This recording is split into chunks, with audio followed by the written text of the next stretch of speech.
Hi. Hello everyone, I'm out of frame. How's everyone doing? I know no one's answering, but cool. This is Len. That's my hand. It is now a Len face holder. And back to the actual topic at hand, we're gonna have dinner, right? There's two types of dinners in this world, right? You have healthy dinners, like these fruits that Len's gonna eat, and then you have leftovers, which is what I'm gonna eat. Yeah. Right? I was feeling a bit hungover. Yeah. To eat actual food. Yeah, so I'm just gonna eat the food. If you have a weak tolerance to alcohol, beware. Sangria is like a beer and a half. I'm still recovering from ice water. Yes. Also, the fruit is actually really nice. It's just that I just brushed my teeth. We actually had these strawberries earlier, and they were pretty good. Yeah.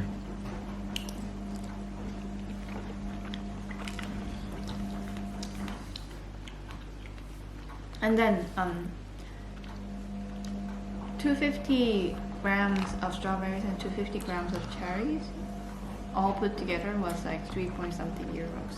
3.5 or so. Yeah, 3.5 euros. That's relatively cheap. Yeah, it's like my favorite part of Spain. You can have fresh ingredients at really cheap price. That's because, like, unlike some other countries, most of our ingredients, being, you know, a farming predominant country, are locally sourced. So they're pretty quite cheap, actually. Perks of not having a good business. Yeah. Poverty, am I right? Are we gonna get sued by the Spanish government? No, they don't have the money to do that. Yeah, it's just Anyway, good. what do we do today? We did a whole lot of nothing because it started raining quite bad. It was just for a little. No, but then it was raining pretty strong, especially when I after. was sleeping? Yeah. Oh. Like When I was electricity went out. hungover? Yeah. This morning, we went to this place. You have already uploaded the photos, I think. This old palace called Palacio de los Marqueses de la Legaba, right? And it was like this old palace, like pretty old. And the special thing about it was the combined elements of Moorish and Spanish architecture into one, right? In fact, at the top there's this museum called the Museum of the Mudéjar. And Mudéjar is basically the Muslim people that stayed in Spain after Spain took back Spain from the Muslims. It's complicated, right? Wikipedia it if you want to know. Anyway, during that re-Spanishing of Spain, Re-Spanishing. yeah.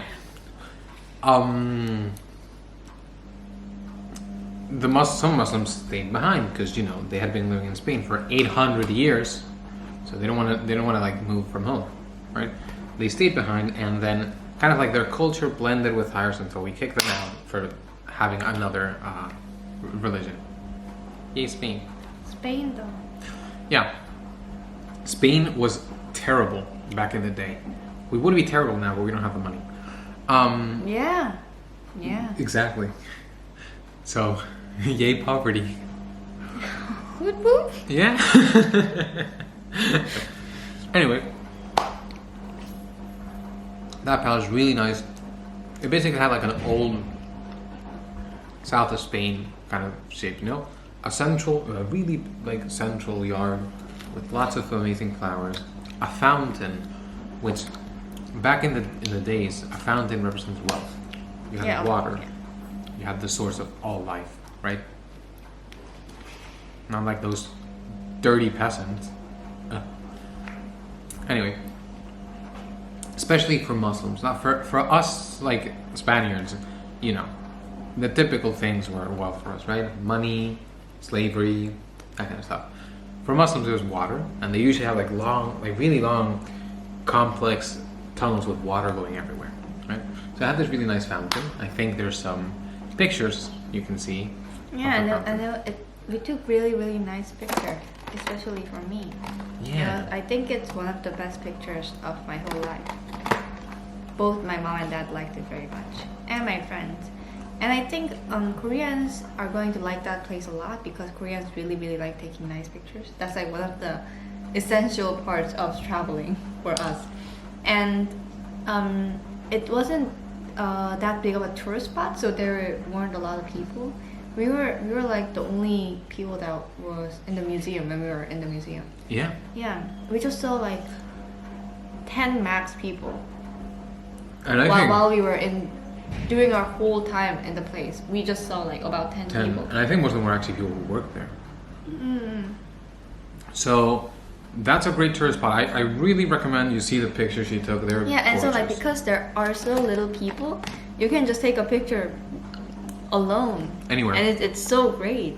Like there's no people in the background. Yeah, I think that's what actually made the pictures so nice. Yeah. So really recommend it.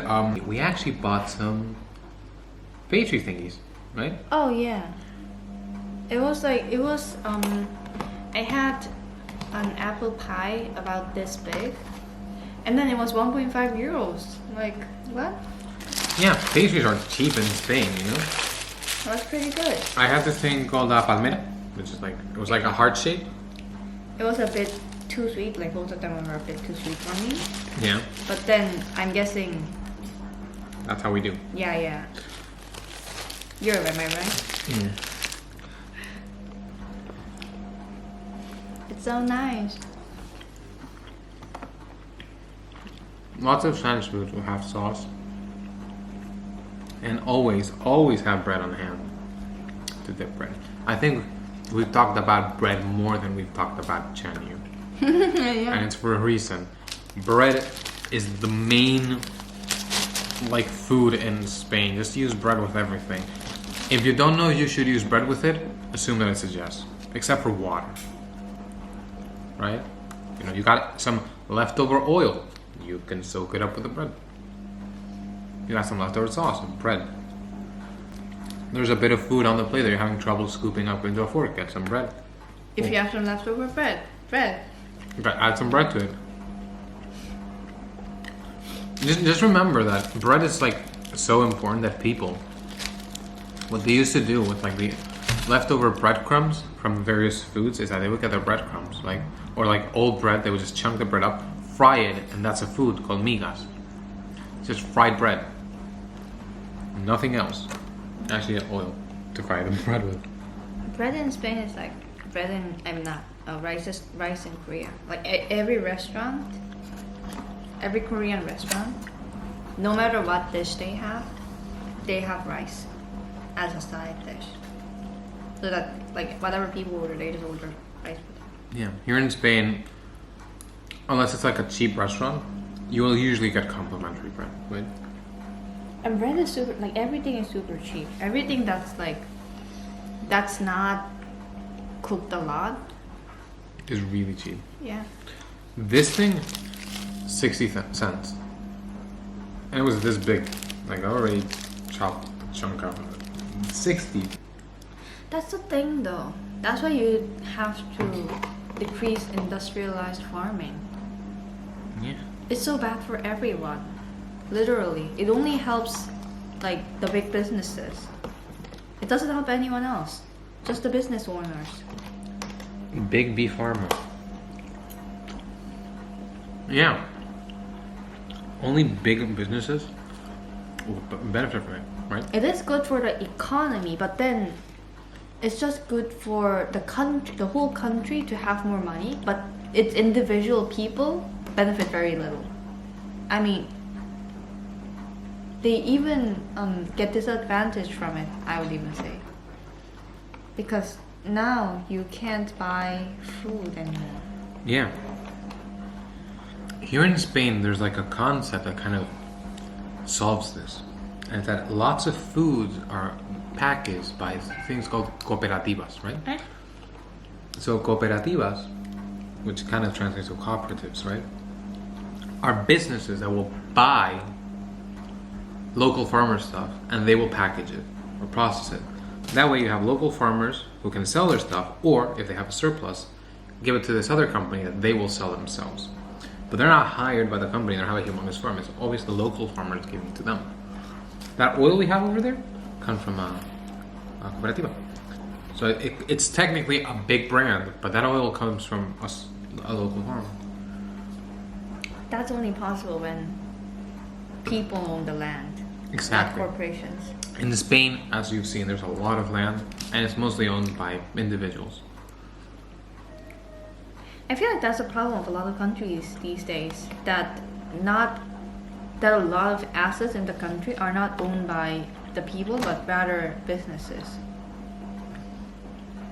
or business owners who use it to just make themselves richer, Yeah, not really for their own,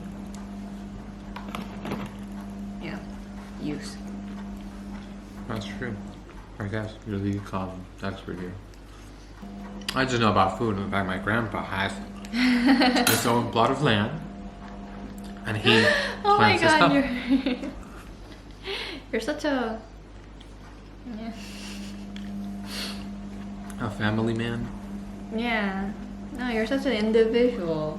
Yeah. It's like, I don't know how to better put it.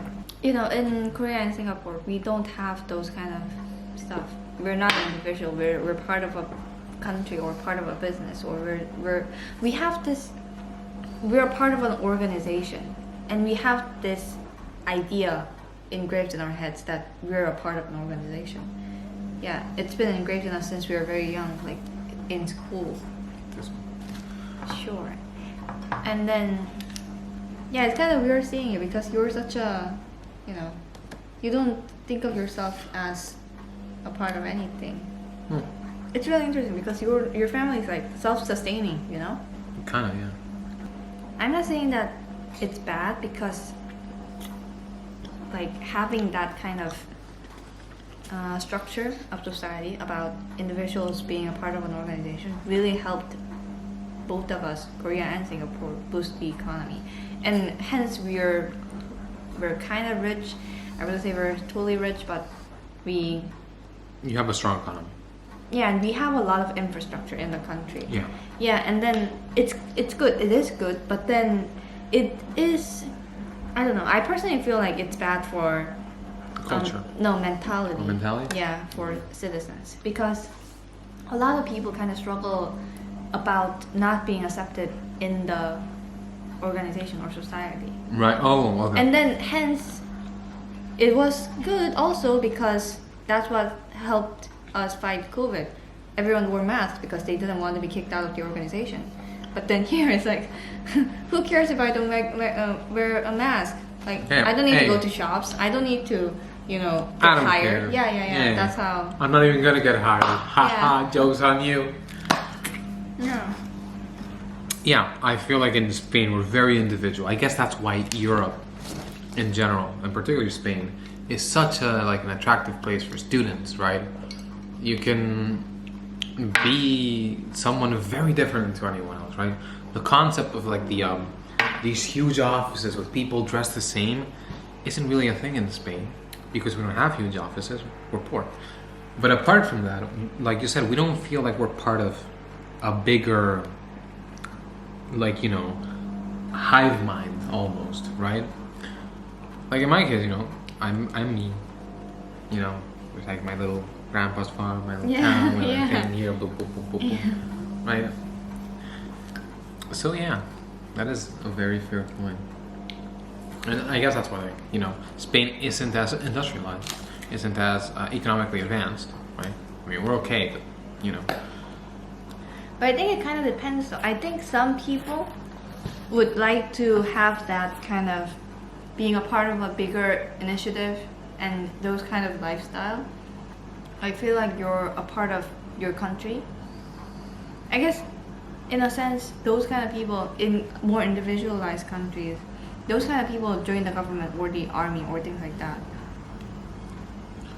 Yeah. To get the organizational feeling. Yeah. But then, I'm not saying that it's technically a bad thing because some people prefer that kind of lifestyle and mindset, and they like living somewhere like that. Like Gabriel said, Singapore is very, very efficient, and some people would rather live there. But then for me personally, I don't like living like that. Yeah, all my life I've been really scared about not being accepted. Not just by like friends and family or something like that, but like not as a part of society. And which is basically not getting a job. Right. You know? Or not going into a good school, which leads to not getting a good job. You know? And then it's just, the thing is, in Korea, your whole life depends on that, like getting a job, like getting hired in a company. But then you guys, your whole life does not depend on it. Like, No, it's like because- our lives depend on someone else's choices. Yeah. Yeah. I guess that's like also like a different mentality. That's why I think traveling around, if you can, I'm not gonna berate people who can travel, but if you can, traveling is like a very, very good way to, you know, grow as a person, because you see many different points of view and lifestyles. You're in Spain, again, we're poor, and that's not a joke. In Spain, there's a really, really, really high index of unemployment, right? So that leads to people who don't have a stable jobs in their entire life. So because of that, you have a different mentality towards life, right? Your entire, like, you know, mindset changes because of that. And I feel that's part of the reason why here in Spain we're just so, you know, careless, right? I don't care about having a stable job Carefree. because you're right, carefree, but also careless because no masks. Anyway, yeah, carefree. Why the fuck did I say careless? I kind of want to edit that out. We're not going to. Anyway, we're very carefree. Sorry, bad English. Another thing that happens in Spain, no English. Anyway, we're very carefree because, you know, we might not even have a job. So why bother worrying? You're gonna worry all your life. Yeah, like, you know, that's why I think that traveling and seeing many things, it's good for you, because you learn to see, like, you know, what you maybe thought was like the only thing, right? Even if, you know, in school they teach you, no, there's different points. Once you see it, But that's the thing though. In Korean schools, they don't teach you, no, there's different, no. yeah, exactly. That's, even if they do, which they may not, right? That's how you actually see how many different ways of life there are, and they're all equally valid. Anyway, come to Spain. We need tourist money. Yeah, and that's your only source of money from outside. We had a really tough time during COVID, because in COVID our two main, like, things were just annihilated. One, tourism, and two, bars, going outside to eat. You've seen bars, how bustling they are, right? You go outside, each bar will have their own little, like, tables, like 4 or 5 there, and they're usually always full. Or at the very least, there's people there at any time, right? And we couldn't do that during the initial stage of COVID. And, you know, restaurant owners and barkeeps really, really had it rough. And that's part of the reason why in Spain, because we have such an affinity for that, we just didn't give, you know, we didn't really care much about COVID restrictions. It's not our way of life. That's why. Yeah, but COVID then is again, bad. I feel like it would be hard on you, because if you think, like, if you're from a small town, which is most of Spain, I think. Like, Yeah. even if Seville is one of the biggest cities in Spain, to me it just seems like a small town. And it has that small towny vibe. Yeah, yeah. And then, like, you go to these restaurants every day. You don't eat from McDonald's, you don't eat from Subway, you don't eat from Burger King. You go to these restaurants Yeah. and bars. And then you know these people, and you know that they're suffering, you know that they're not making money. Then are you going to Tell them. not go there because of COVID restrictions, or are you gonna go there to make them money? Yeah. Yeah, I think that's where it comes. I mean, it is still a very irresponsible thing to do. Deep. But I do understand where they're coming from. It's not just, oh, I'm gonna fuck the rules, I'm just gonna go out and have fun. But it's more like you know that you all sustain each other. Yeah. Yeah. Like I said, maybe in the kind of society she was talking about before, you know, like Singaporean, Korean.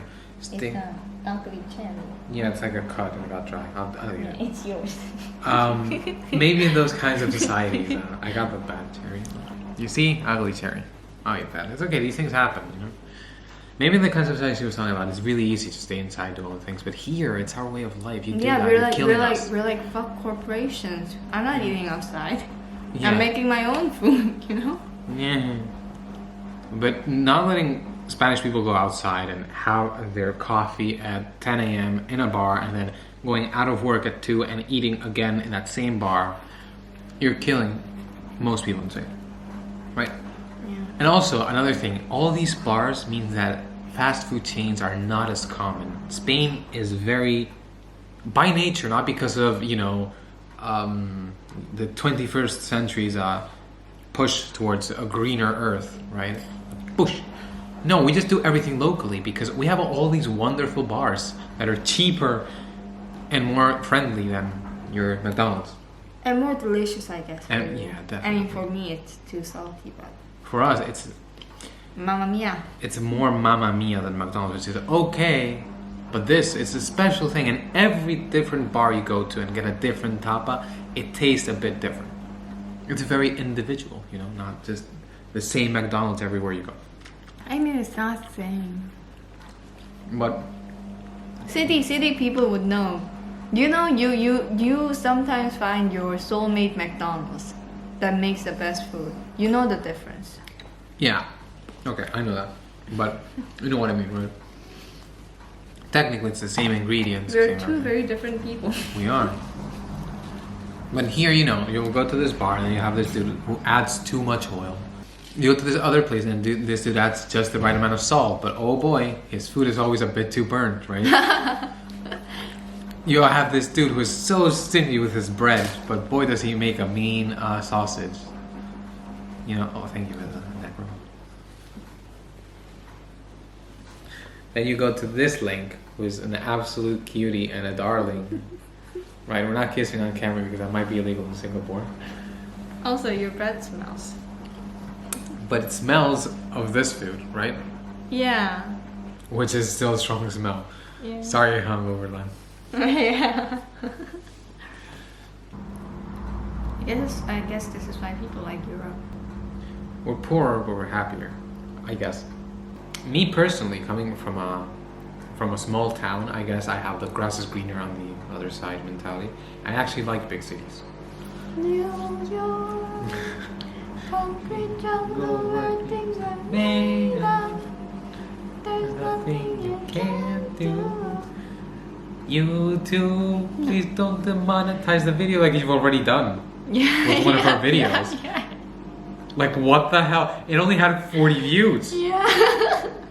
You're not even letting them be born at this moment. I feel like YouTube is gonna come with a claim right now. This video hasn't even been published at time of recording. What are you doing? What are you doing? Yeah. We have 40 views. You're maybe gonna get 1 cent over all the lifespan of that video. One tiny cent. You know what I can buy with 1 cent? Nothing. Nothing. You can buy 1/60th of this bread. They're not even gonna cut it up and sell it to you. Like one piece. You might be able to like go to the store and say, "Hi, can I get some of the breadcrumbs on the floor for what is 1 cent?" That's it. Can I get this leftover olive oil that you just cook sausages in? Yeah. But not the one in the pan. Like the little drops they're like sprayed outside. Ah, crumb. That's so. Sorry, YouTube rant. You know, every YouTuber has to hate YouTube, right? Like ISS people hate ISS or IP. You know, same kind of. Anti-IBIB club. In summary, please do visit Spain. Not just because we need the money very desperately, but also I think it's a pretty interesting place to see. Maybe visit a bit later because of Corona. Yeah, please visit when we don't have like 50,000 cases a week. Wait until Corona's a bit, you know.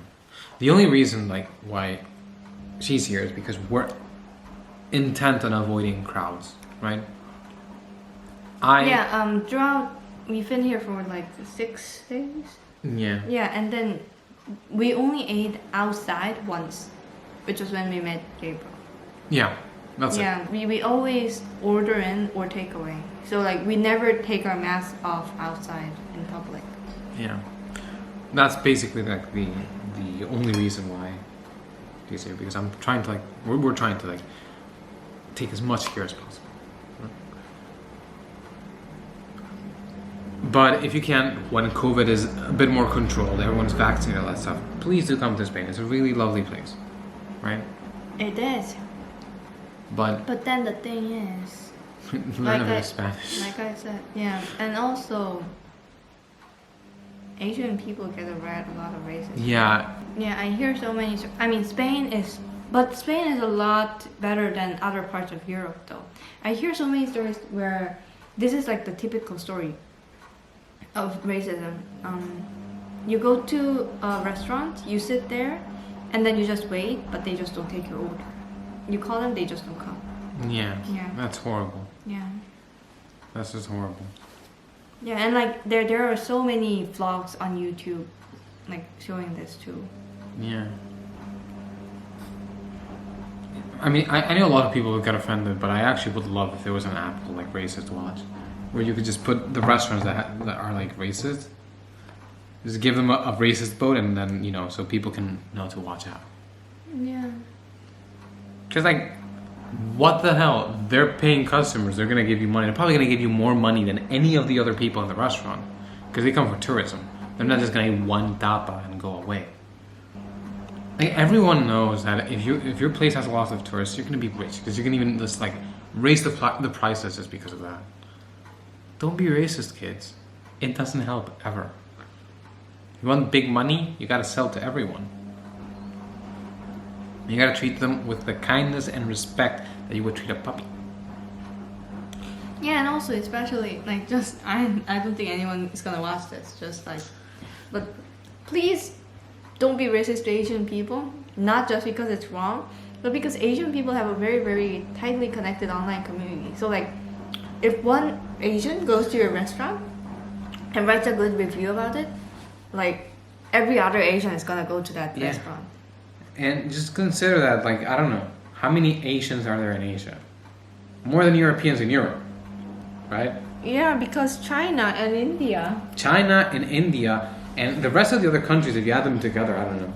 Like Indonesia has like what 100 million people. Yeah.